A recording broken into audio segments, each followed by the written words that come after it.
What if we could reshape the school system and education on a whole the way we reshape clay and mold it and bend it and amend its flaws and solidify its strengths? As a certified New York City public school teacher and a former daycare director and early childhood provider, I've spent a lot of time thinking about the spaces that we put children in to learn. And along with my own thinking and interactions with children and fellow teachers and administrators, there are some core practices that really would make our school systems work. And there are some repeated themes, repeated requests. And when I attempt to reimagine the spaces and the experiences that would facilitate learning in my students, I often fall back to these same basic things. The first thing is that lunch and recess should be exclusive and separate. A lot of children across New York City and across many urban areas in this country live in smaller spaces. And so their outdoor play is not as easily accessible for safety reasons, accessibility. So when they come to school, they need an opportunity to run and play and jump and stretch and rough and tumble. And when we have kids budgeting this 50 minutes of lunch because they have to eat quickly, so that they can get to go outside. And when we allow kids to miss out on that recess, we are punishing them for our inability to structure lunch in a way that food is served efficiently. So because children have to wait on lines, depending on whatever happens in the lunchroom, then they have to rush and eat so that they can get outside. And while they're eating, they hear other children playing outside because some classes are out early. It's torture, It's torture. You're talking about young tween boys and girls whose bodies are made to move. They need recess. They need a designated time to be outside. They need that unstructured play every day.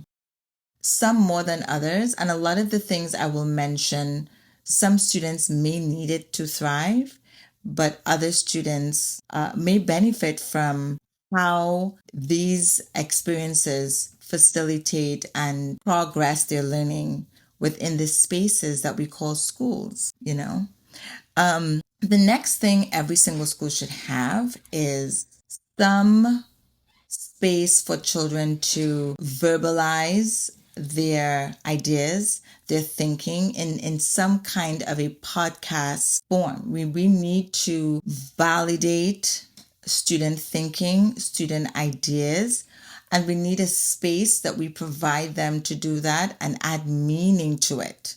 We need them to know that we're listening and that we care and that their voice matters so that they're forthcoming with their ideas. So many times we suppress student thinking because we diminish their abilities because of their cognitive age. But our students have ideas. Very, very often in spaces that are meant for students to grow and thrive, we silence their voice. We make decisions in rooms and spaces that they are not there. We don't have a survey. We don't have a student poll. We use information, and rightly so at times, that the curriculum specialists and the behavior specialists and the education experts come up with, and we make decisions around how schools should function.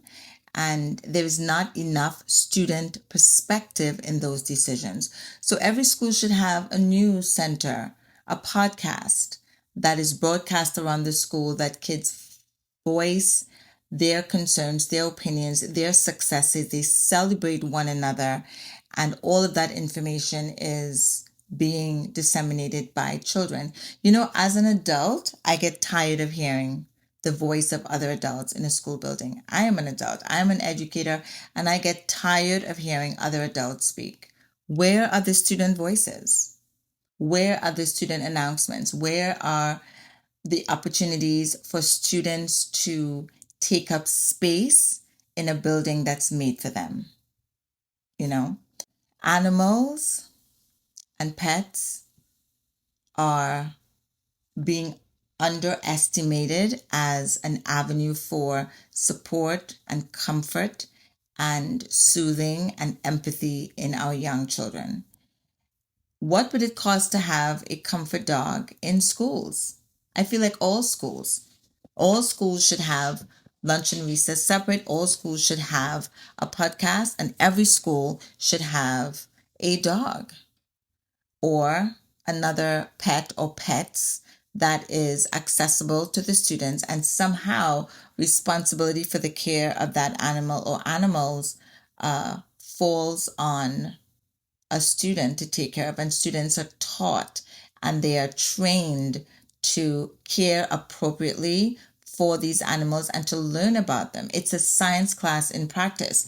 And some of the things I'm mentioning, I've seen at work, right? So I worked in a school in the Bronx where there was a dog, and I watched the way a student who was classified as having an emotional disability had a moment of dysregulation, and the way he just melted around that dog, and he slumped himself in a corner, and the dog came and sat next to him and he pet the dog. And I don't have a ton of information around how that was implemented, but I saw it work. And I can think of more than 10 students who I know would benefit from those moments. An opportunity to be silent, to show care in a judgment free zone, to be seen, by an animal as a safe space, not as a danger, not as violent, not as threatening, just to be seen and to exist where the attention and affection you're getting from this animal says you're a safe person.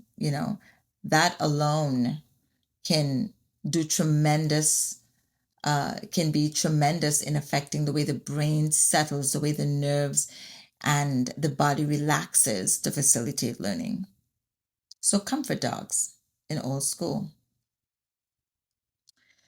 Student bodies. I remember watching all of those high school coming of age movies as a young teenager, and seeing the student president and the council and the secretary. And I always felt that it was such a motivating practice. Now, in some schools, there is an active student buddy. It should be in every school, right? And that could be aligned with the podcast and the news and students hearing themselves in the building, and then watching the culture of the school be transformed by their input. So, absolutely a student body. I have a passion for nutrition and what students are putting in their body. And we can act like we don't know.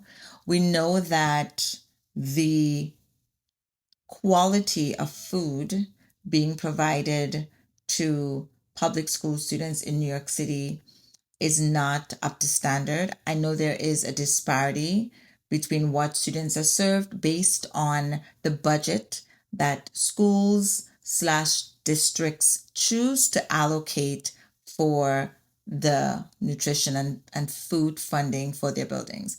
So children should be eating fresh produce. Children should be gardening at least once a week. They should be in a garden, in the soil, planting seeds, weeding out plants that are suffocating the things they want to grow, watering plants, trimming, and they should be harvesting food that they eat in the building. They should be slicing tomatoes that they're going to put in a sandwich. They should be eating fresh cucumbers and sweet peppers. Kids should be gardening. What would it take? What would it take for every building to have a designated place that students can go and garden and check on their plants and harvest and have plants that can make it through the winter, and then they come back and they can differentiate between the perennials and the annuals? And Children need that, even if it's a flower garden that they nurture and care for. Every single school. And the reason this is so urgent is because you can hear how many times in a classroom when students have the opportunity to voice their interests, how many times you hear these things being verbalized that some students may not have the opportunity to experience outside of school. And it would take so little in terms of effort and funding to prioritize that so that every child is able to interact with something that feels like it comes natural to them, you know? And that brings me on to art. Now there is art class, and shout out to the art teachers because we know all of the clusters and the specials are often many of our students' favorite time of day. I believe all students should have the chance to dip their hand in paint, slide it across an easel, paint a wall in a school building, make a design, have that artistic sensory experience with art and color and dye and fabric. And, the important thing is to expose everyone to everything, because that is how you encounter these giftings. That is how you encounter these natural smarts that students have that can remain dormant because the school environment does not provide the opportunity for children to demonstrate these skills and to show us where their aptitudes are, because it's such a cookie cutter math, ELA, linguistic, logical space. I'll tell you a story that a teacher told me once. There was a student that was having difficulty managing his big emotions, and it was an elementary school. And they had employed all of the strategies, incentivizing, motivating, partnering with parents, interviewing, trying to find his interest, talking to him, creating, spaces where he has the illusion of choice, autonomy, making him shadow teachers, everything, bringing in the support staff of the school and related service providers to figure out a way to access this child's intrinsic motivation and help him learn to manage his behavior. And, the growth was incremental. And then at the end of May, the school had a sports day. And this young man excelled. While the staff of the school was aware of his athleticism, he shined, he dominated. He was running, he was doing the relay, he was jumping, he held a steady hand with the water and bucket race, he was long jumping, he was back flipping, he was doing the tug of war. This child came alive. And so he won some medals. And my colleague said he was unrecognizable for the rest of the school year, be it only a month. He was unrecognizable. For the first couple of weeks in June, he wore the medal, one of the gold medals, on his shirt every day. He felt proud. He felt seen. He felt like this is something I'm good at. I mean, it just went unchecked, right? We see kids running around the playground, but if we are not looking with the right eye, we might miss the giftings, right? Think of the Simone Biles story. So because this school had this sports day at the end of May, this child got to demonstrate his natural gifting. And it changed. It changed him for the next 20 or so days of school. Imagine if there was a winter sports day or fall and then spring. How much teacher stress, how much parent phone calls, how much more his academic abilities would have been furthered if we had tapped into that ability earlier. And what I'm saying is not new, right? Exposing all children to music. Every child should be touching an instrument at least every week in their school environment, right? The art, all of this is not new because having multiple learning modalities is actually how early childhood is structured, right? And for some reason, we abandon that when children go to kindergarten. It baffles me because in early childhood spaces, you have the music, you have imaginative play, you have construction and block areas and building, you have art, you have all the quiet space where kids read. You have all of these things, dancing, exercise, all of these activities happening throughout the day so that when children are choosing the area to explore and learn, we can see that there is a trend, there's a pattern in what their gifting is. And that's what school building should be, right? We took all of those things out of the school. And with that, we are depriving some children of shining. Learning really has to go from abstract to concrete. Let's talk about a more academic subject, the science. Why are our students not in labs every single day? Our students should be in a lab. They should be dissecting. They should be holding the pipettes over the Bunsen burners. Our students need to be in a science lab every single week, making meaningful explorations and watching meaningful experiments that solidify scientific concepts. That should happen every single week. And I know that some of this is happening in some of the schools, but not in all of them. Children should learn with technology every day. I mean, I think many people would be surprised how much of our learning is still pen and paper, how much our children are interacting with this white worksheet with black writing every day, and how anchored in that as the single avenue for learning some teachers are. Educators really should be held accountable to integrating technology and students' proficiency with technology into instruction every single day. It's 2026. I am still confused as to how we had pretty much 3 years during COVID to teach our students how to type. Don't even start there, that kids are still using their index finger, one, tip, tap, tip. And we had 3 years of remote learning, a wake-up call to embed an understanding of both the software and the hardware of a computer. People say all the time, our students, they know their way around the computer. They're born with the technology, right? But it's almost like the difference between language and literacy. Yes, they can scroll and they can navigate, software and figure out which apps do what. But some students don't know their way around a keyboard. They don't understand these word processing apps, which they will be using in college. They don't know how to create a Google form or share documents, right? And those are the skills that we need to teach our students and not have them remain coddled by this filling out this worksheet as a marker for academic engagement.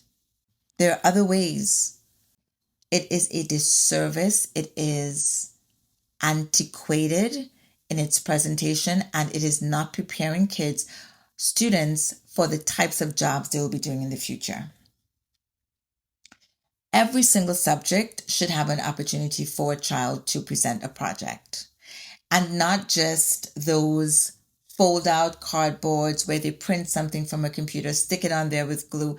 I'm talking about an actual project where children who are learning about area and perimeter design a park, where they partition sections of a water park, or they create their own model of Six Flags, and they utilize their understanding of volume and area to do so. Or children create a store, an investment portfolio, and they graph their projections or they graph their earnings and they explore slope and y is equal to mx plus b. Children need project-based learning that mirrors what they will be doing in the real world. Amortizations, doing their taxes, that's what they need every single time at all schools. And I mentioned that instrument, there are two universal languages. This was said to me by a professor who I viewed as a mentor. He would always say, listen, there are two universal languages. There's math and there's music. Children should be engaging meaningfully, intentionally, purposefully with an instrument in their school day every week. Even if they have to play on a keyboard, learn the keys, locations, what they're called, how it's made, learn one chord a week, they should be, because our goal is to expose students to all the different ways that their brains can be on. Your brain isn't only on when you're solving a math problem or writing an essay, There's other analytical thinking, critical thinking skills that are needed in other spaces, and children should have that.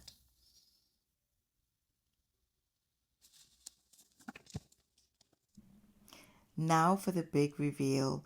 Let's see where this piece of pottery lives in my classroom. And there it is. It's my pencil holder. I love the way it came out of the kiln, and it has its gloss to it and the colors popped. And it is my official pencil holder. That's where it was last year, and now this year it's holding on to my Sharpies.